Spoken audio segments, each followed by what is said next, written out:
여러분은 자기를 위하여 또는 온 양떼를 위하여 상가라. 성령이 그들 가운데 여러분을 감독자로 삼고 하나님이 자기 피로 사신 교회를 보살피게 하셨느니라.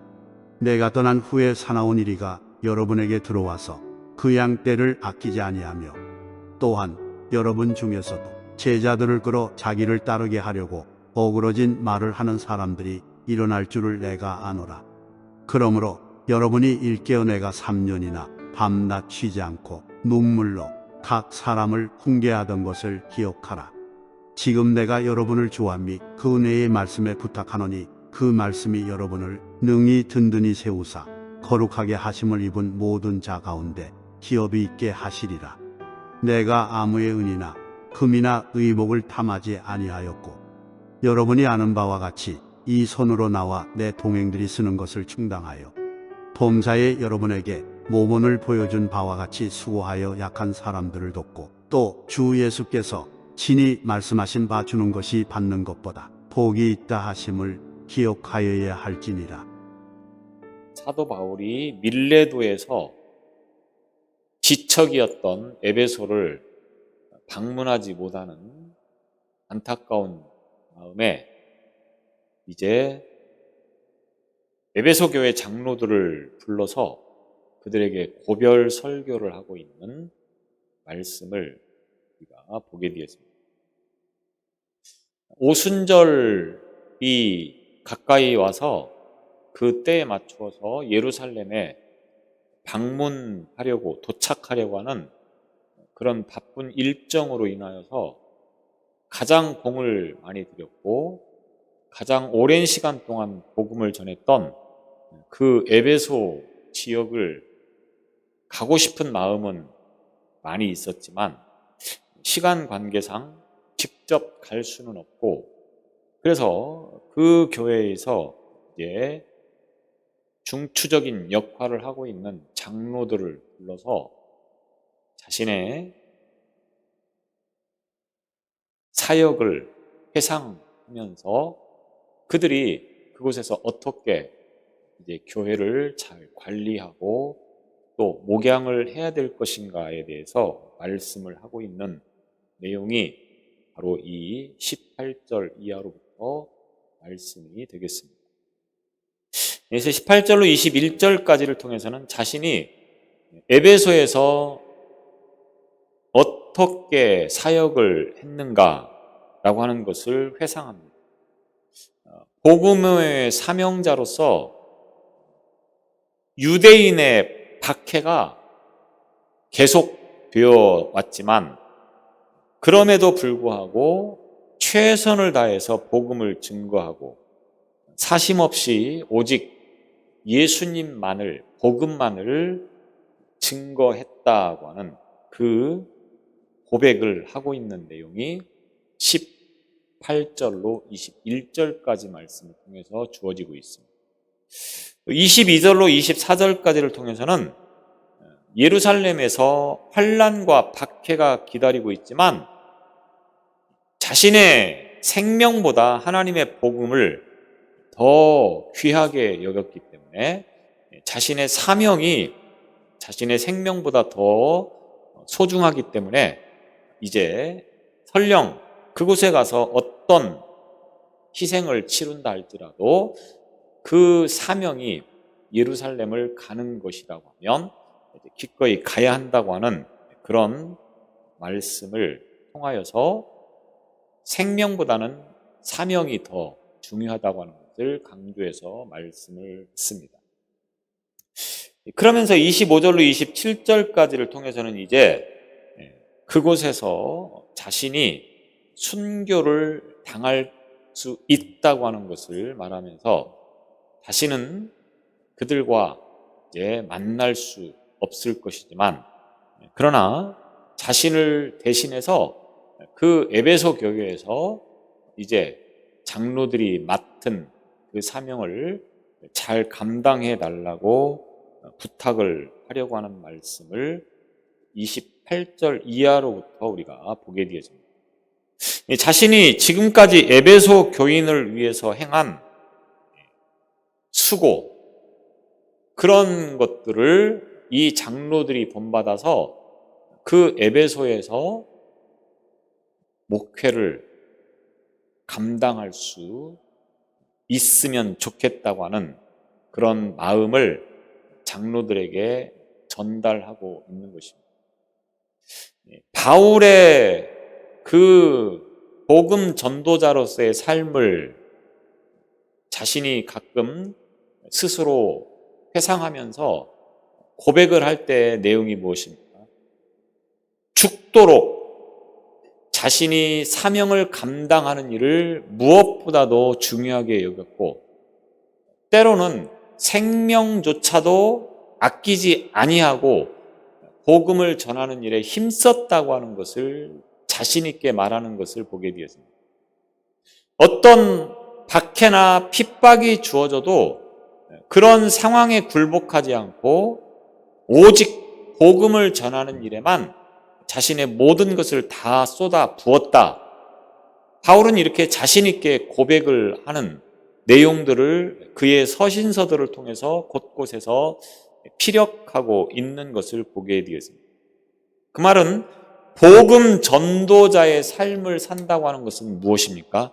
자신의 안위를 먼저 생각하거나 자신에게 어떤 유익과 어떤 해가 있을 것인가를 계산하고 따지는 것이 아니고 가장 중요시 여겨야 되는 것이 복음을 전하는, 다시 말하면 자신의 사명을 감당하는 것을 최우선으로 생각해야 된다고 하는 것이 바울의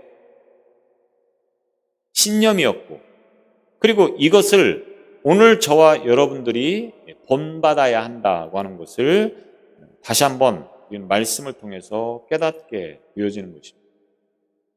우리가 예수를 만나서 복음에 붙들림 바 되어지는 그 믿음으로 산다고 하면 우리에게 가장 중요한 것이 무엇이냐라고 하는 것을 생각해 봐야 된다고 하는 겁니다. 말로는 우리가 구원받는 것이 우리에게 가장 큰 소망이고 가장 중요한 것이다라고 말을 합니다. 정말로 그렇게 생각하십니까? 이 세상을 살아가면서 세상에서 무엇을 먹을까, 무엇을 마실까, 육신의 정욕, 안목의 정욕, 이생의 자랑, 이런 것들을 바라보면서 이런 것들을 추구하면서 사는 것이 아니고 오직 하나님의 나라, 오직 천국에 대한 소망만을 가지고 살아가고 있느냐라고 하는 거죠. 그렇다고 하면, 그것이 가장 소중하다고 하면 그것을 위해서는 다른 것들을 마땅히 포기하고 때로는 버려야 되는 것이 옳은 것 아니겠습니까? 그렇게 살아가고 있느냐라고 하는 거예요. 바울은 그렇게 살았다고 하는 것을 분명하게 확신 있게 다른 성도들에게 또는 그의 제자들에게 그렇게 말씀을 전하면서 너희들도 그렇게 살아야 된다라고 하는 것을 반복해서 이야기를 하고 있다고 하는 것입니다. 오늘 저와 여러분들이 무엇을 가장 소중하게 여기면서 살아가고 있습니까? 내 생명입니까? 아니면 우리가 정말로 예수님의 은혜를 힘입어서 구원받은 그것을 가장 소중하게 여기며 살아가고 있습니다. 그렇다고 하면 내 어떤 믿음에, 내 어떤 신념에 모든 것들에 다 우리의 것을 쏟아붓는 그런 삶이 곧 우리의 삶의 현실이고 과정이고 결과여야 된다라고 합니다. 교회에 나와서는 무엇보다도 믿음인데 교회 밖을 나가면 혹시 믿음이 아닌 다른 것들을 위해서 살아가고 있지는 않은가? 우리는 점검해 볼 수 있어야 된다고 하는 것입니다. 28절에 보면 여러분은 자기를 위하여 또는 온 양떼를 위하여 삼가라. 여기서 여러분은 누구겠습니까? 에베소 교회의 장로들을 말하는 것입니다. 에베소 교회 장로들은 삼가라 이렇게 말하고 있는 거예요. 삼가라 이 말은 지속적으로 주의를 기울이고 경계하라 이런 말입니다. 당시 에베소 교회 주변에는 거짓된 가르침을 퍼뜨리는 이단들이 굉장히 많이 있었습니다. 이 이단들에 대한 경계를 늦추지 말라. 결론적으로 말하면 이런 당부이겠죠. 더욱이 바울이 이제 떠나게 되어지면, 다시 29절에 가서 말씀을 드리겠지만, 바울이 떠나게 되어지면 그 순간 이 이단 사상들이 더욱더 에베소 교회를 이제 파고 들어와서 혼란스럽게 할 터인데, 그것들로부터 지키고 보호하기 위해서는 에베소 교회 장로들, 지도자들인 그 에베소 교회 장로들이 더 경계를 늦추지 말고 주의를 기울여서 복음을 전하고 말씀으로 그 에베소 교회 성도들을 잘 양육해야 된다. 이렇게 지금 말씀을 하고 있는 겁니다. 그것이 곧 자기를 위하는 길이고 또 양떼를 위하는 길이다. 이렇게 말씀을 하고 있는 것입니다. 하나님의 뜻을 주의해서 가르치라. 이것이 곧 바울이 에베소 교회 장로들에게 부탁하고 있는 말씀이 되어지는 것입니다. 그래서 자기를 위하여, 이 말은 장로들, 그들을 위해서, 또 양떼를 위해서, 이 말은 에베소 교회에 속해 있는 성도들을 말하는 거겠죠.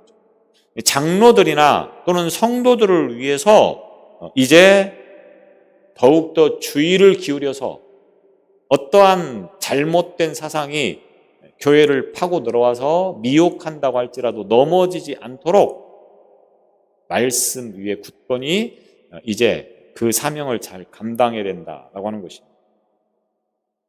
그러면서 성령이 그들 가운데 여러분을 감독자를 삼고 하나님이 자기 피로 사신 교회를 보살피게 하셨느니라. 바울이 에베소 장로들에게 교회를 부탁하고 에베소를 떠나왔습니다. 그런데 실제로 이 에베소 장로들에게 그 에베소 교회를 맡겨준 것은 바울이 아니라 누구? 성령께서 그들을 이제 부르셔서 그들에게 그 사명을 감당할 수 있도록 하셨다라고 하는 겁니다. 우리가 교회를 다니면서 어떤 직분을 받게 되어집니다. 여러분의 직분은 누가 줬습니까?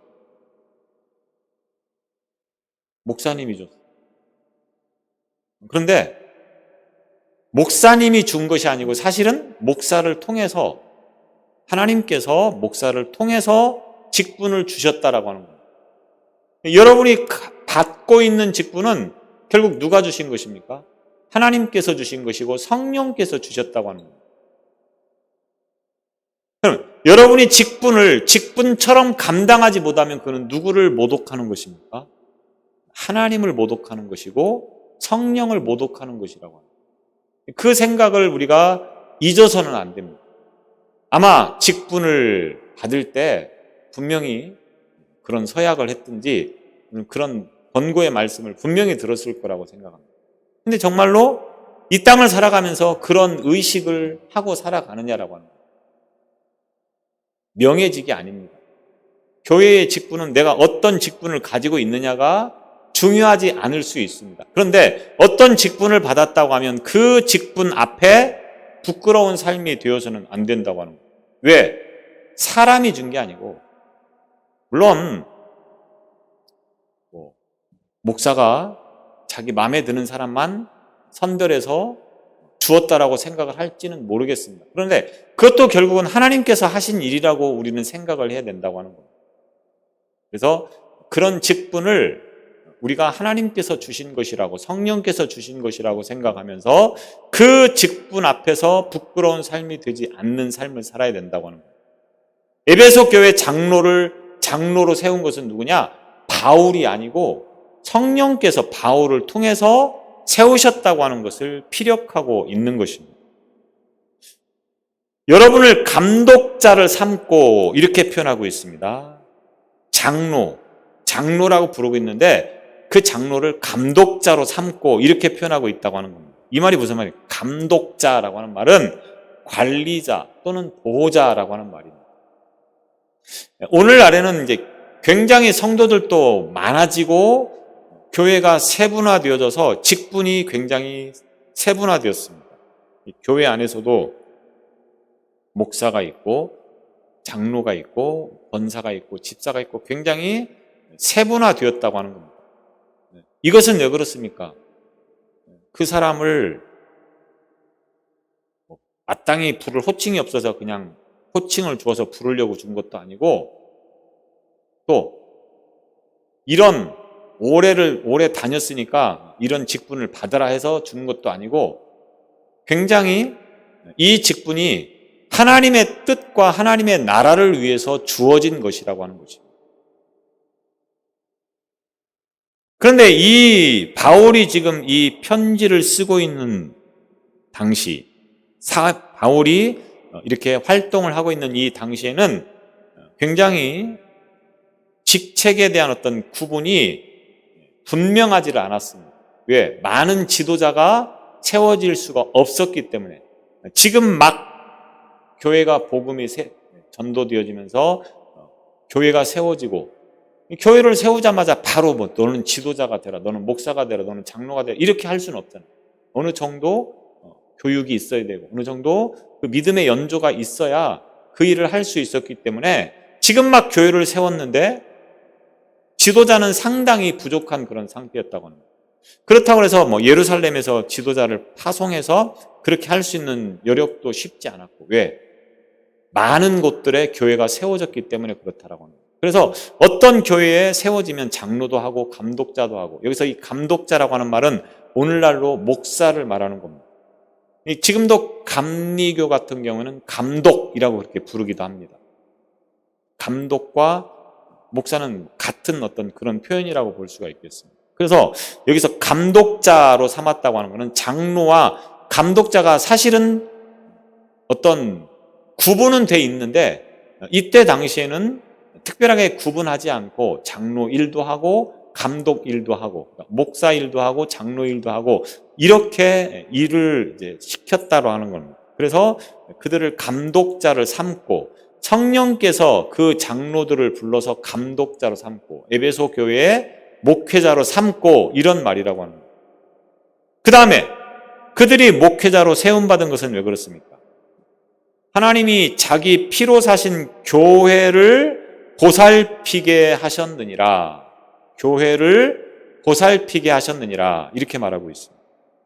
보살피게 하셨다, 이 말은 목자가 양떼를 데리고 다니면서 물과 풀을 먹이고 또 잠을 재우는 그런 것들을 연상시키는 표현입니다. 예수님의 마음을 가지고 교회의 양떼들을 양육하기를 원하셔서 그들을 불러서 감독자로 삼으셨다, 이런 말입니다. 다시 말하면 교회의 성도들을 말씀으로 잘 양육해서 그들이 신앙 안에서 성장할 수 있도록 하기 위해서 감독자로 세우셨다, 이런 말씀이 되어지는 것입니다. 그래서 선한 목자이신 예수님처럼 그 심정을 가지고 에베소 교회를 목양하라, 바울은 이렇게 지금 말을 하고 있습니다. 왜? 바울이 그런 심정을 가지고 에베소 교회에서 목회를 했기 때문에 그렇습니다. 그러면서 29절에 보면 내가 떠난 후에 이렇게 말합니다. 이 말은 내가 떠난 다음에, 여기서 떠났다고 하는 이 말은 죽는다 이 말이 아니고 출발한다, 이런 말입니다. 다시 말하면 이 에베소를 떠나면, 이 에베소, 지금 밀레도에서 출발해서 내가 내 길을 가면 그 에베소 교회는 어떤 일들이 일어나느냐?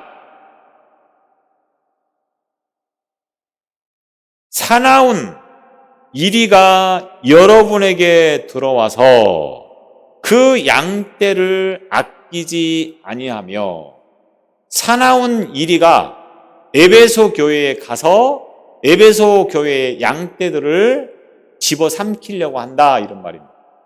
여기서 사나운 이리는 뭐겠습니까? 이단, 거짓 선지자들을 말하는 것입니다. 그들을 사나운 일이 이렇게 표현을 하고 있는 하나의 비유적인 그런 것을 표현하여서 이제 바울이 떠나면 이 에베소 교회에는 굉장히 다양한 이단들과 거짓 선지자들이 교회 내로 침투해서 성도들을 넘어뜨리려고 할 것이라고 하는 겁니다. 그렇기 때문에 그들이 말씀 안에서 믿음으로 무장하지 않으면 그런 거짓 사상들이나 잘못된 사상들에 넘어질 수도 있다고 하는 것입니다. 그래서 이 에베소 교회의 주변에는 당시 유대주의나 영지주의 같은 잘못된 사상들도 많이 있었고, 그 다음에 아데미 신전의 그 어떤 금신상이나 그 신전의 모형을 만들어서 파는 그런 잘못된 그런 혼합주의적인 그런 종교들도 많고, 굉장히 다양한 종교 집합소가 이 에베소 지역이었다고 하는 거예요. 그래서 이들을 잘 경계해서 성도들로 하여금 이들에게 넘어가지 않도록 해야 된다라고 하는 것입니다. 그래서 이들을 표현할 때에 이리가 여러분에게 들어와서 그 양떼를 아끼지 아니하며 이렇게 말하고 있습니다. 아끼지 아니하며 용서하다, 아끼다 이런 뜻입니다. 무슨 말이냐? 거짓 교사들이, 이단들이 에베소 교회에 침투를 해서 만약 그 가르침을 따르지 않으니까 우리가 물러나자 이게 아니고 그 에베소 교회 성도들을 물어뜯는다. 사나운 이리가 양떼를 집어 삼키듯이 에베소 교회 성도들을 가만두지 않는다 이 말입니다. 정통 교회에서는 나 교회 떠나겠습니다 하면 어떡합니까? 한두 번은 왜 그러십니까? 그냥 계십시오. 꼭 필요합니다. 이렇게 권면하죠. 나 떠납니다 한다고 해서 그 사람을 폭행하거나 감금하거나 죽이지는 않는다고 하는 거예요. 근데 이단들은 자기들의 그 이단에 속해 있다가 떠나려고 하면 곱게 안 보냅니다. 감금하고 폭행하고 심지어는 죽이려고 하는 일들도 오늘 이 시대에도 있습니다. 그래서 가끔 보면 그런 문제들이 일어나요. 그게 이단들의 특징이라고 하는 겁니다. 그래서 그런 이단들로부터 빠지지 않는 것이 그 같은 것들을 예방할 수 있는 방법이다라고 하는 겁니다. 요한계시록 2장으로 가보면 우리가 잘 알고 있는 말씀인데 에베소 교회를 향하여서 주는 그런 말씀이 나오죠. 요한계시록 2장 2절에 보면 내가 내 행위와 수고와 내 인내를 알고 또 악한 자들을 용납하지 아니한 것과 자칭 사도라 되 아닌 자들을 시험하여 그의 거짓된 것을 내가 드러낸 것과 무슨 말입니까? 에베소 교회는 이단들이 많이 있었지만 거기에 넘어가지 않았다고 하는 겁니다. 바울이 지금 이 장로들에게 이단들이 많이 들어오려고 할 터인데 그들을 잘 가르치고 보호해줘서 이단들이 틈타지 못하도록 하라 이렇게 부탁을 했고, 이 말씀처럼 장로들은 그 에베소 교회에서 비교적 성도들에게 이단들에 넘어가지 않도록 잘 가르쳤다 이렇게 볼 수 있다고 하는 거죠. 물론 에베소 교회에 아쉬운 부분이 있습니다. 그래서 뭡니까? 4절에 보면 처음 사랑을 버렸다. 에베소 교회의 특징이죠. 처음 그 뜨겁게 사랑했던 그것은 비록 식었지만 이단들에게는 넘어가지 않은 그런 상황을 요한계시록에서 보여주고 있다고 하는 겁니다. 여튼 이 에베소 교회 장로들에게 바울은 이단들에 대해서 철저하게 교육을 해서 그들이 이단이나 거짓 선지자들에 넘어가지 않도록 부탁을 하고 있다고 하는 겁니다. 그러면서 30절에 보면 또한 여러분 중에서도 제자들을 끌어 자기를 따르게 하려고 어그러진 말을 하는 사람들이 일어날 줄을 내가 아노라. 29절에 보면 교회 공동체 외부에서부터 이단들이 교회 안에 들어와서 성도들을 넘어뜨리려고 하는 상황에 대해서 말하고 있죠. 근데 이 30절에서는 뭡니까? 내부에서 거짓 교사들이 일어난다고 하는 거예요. 이단들이 어떻게 출발하느냐? 그들이 처음부터 뭔가 잘못 듣고 와서 이단이 되는 게 아닙니다. 처음에는 교회에서 출발을 한다고 하는 거예요. 교회에서 성경 공부를 하다가 이게 뭔가 조금 자기들 방식으로 성경을 해석하고 하는 과정에서 이단이 되는 경우들이 많다고 하는 겁니다. 그런 것처럼 에베소 교회도 내부에서 거짓 교사들이 일어나서 잘못된 것을 가르치려고 하는 일들도 있을 것이다. 이 말을 지금 30절에서 하고 있는 말입니다. 어그러진 이 말은 왜곡하다 이런 뜻을 가지고 있습니다.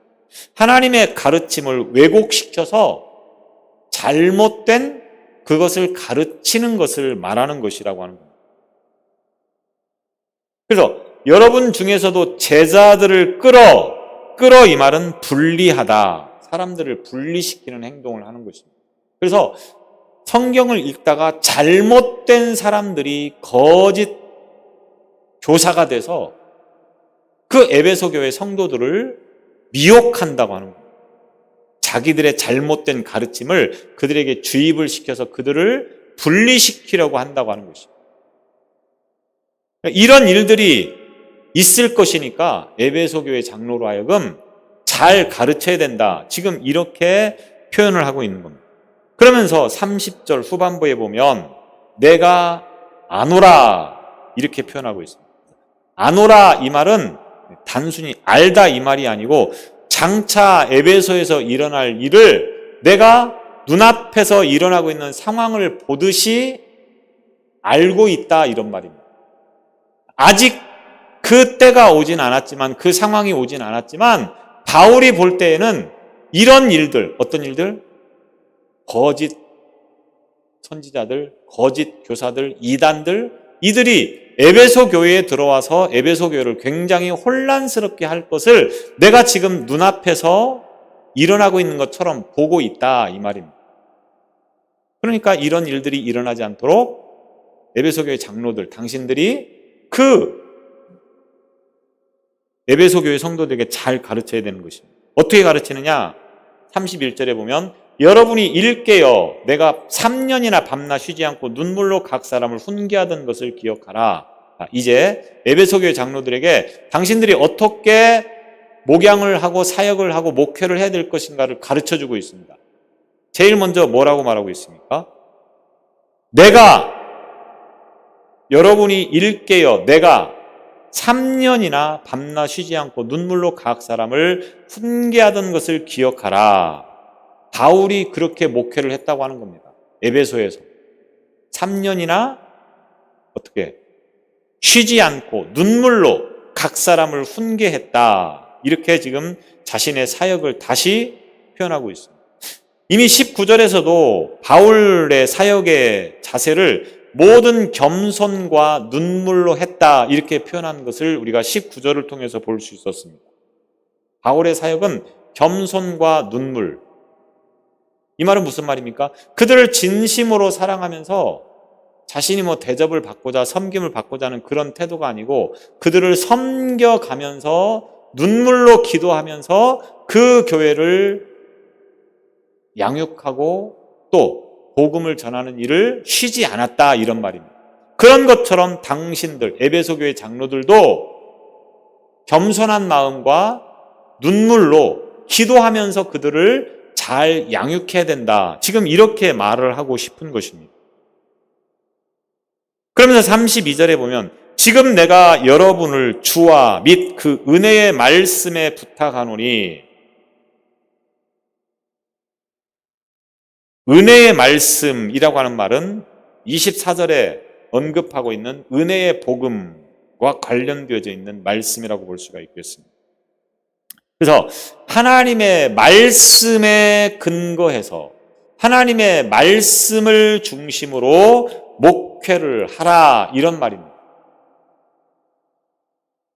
바울이 아무리 겸손하고 눈물로 인간적으로 볼 때 부끄러움이 없을 만큼 완벽하게 목회를 했다고 할지라도 바울의 방식은 인간일 뿐이라고 하는 겁니다.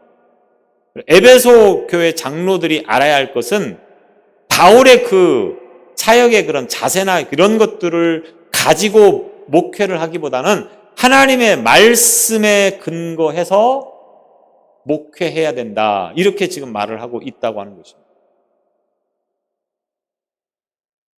그래서 하나님의 말씀을 근거로 해서 하는 것만이 교회를 지키고 세우는 일을 이제 제대로 할 수 있다.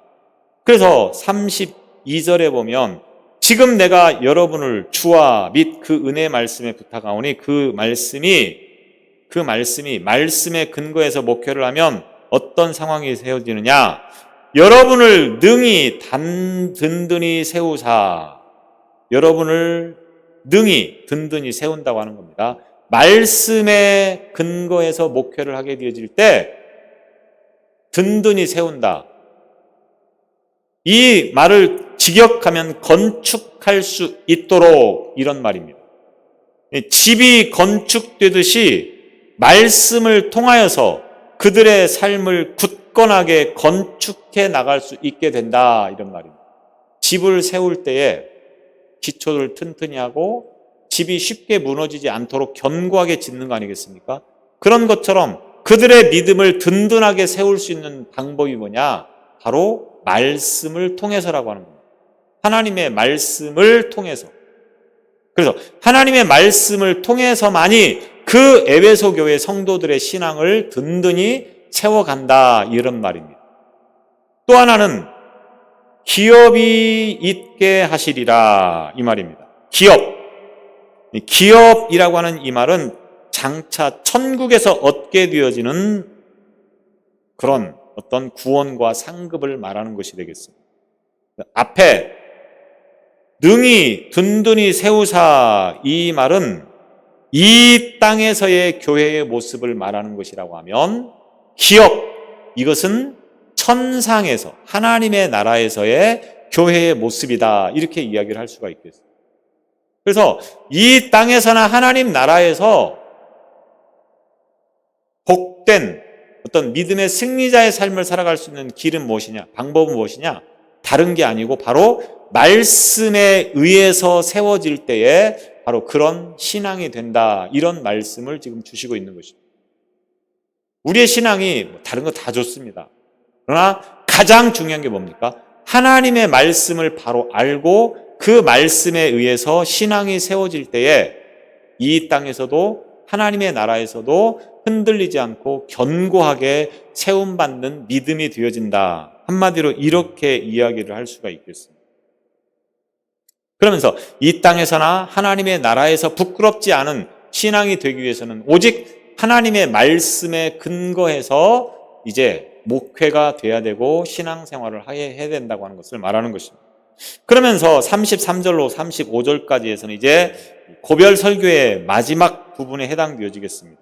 자신에 대해서 변호하면서 남에게 주는 삶이 복되다. 바울은 이 말을 하고 싶습니다.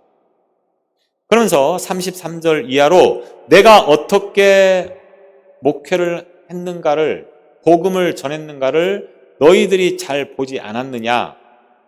나는 아무 은이나 금이나 의복을 탐하지 아니하였고, 아마도 이렇게 표현하는 것을 보면 사람들이 바울에 대해서 조금은 의심의 눈초리로 보았던 사람들이 있었던 것 같습니다. 무슨 말이냐?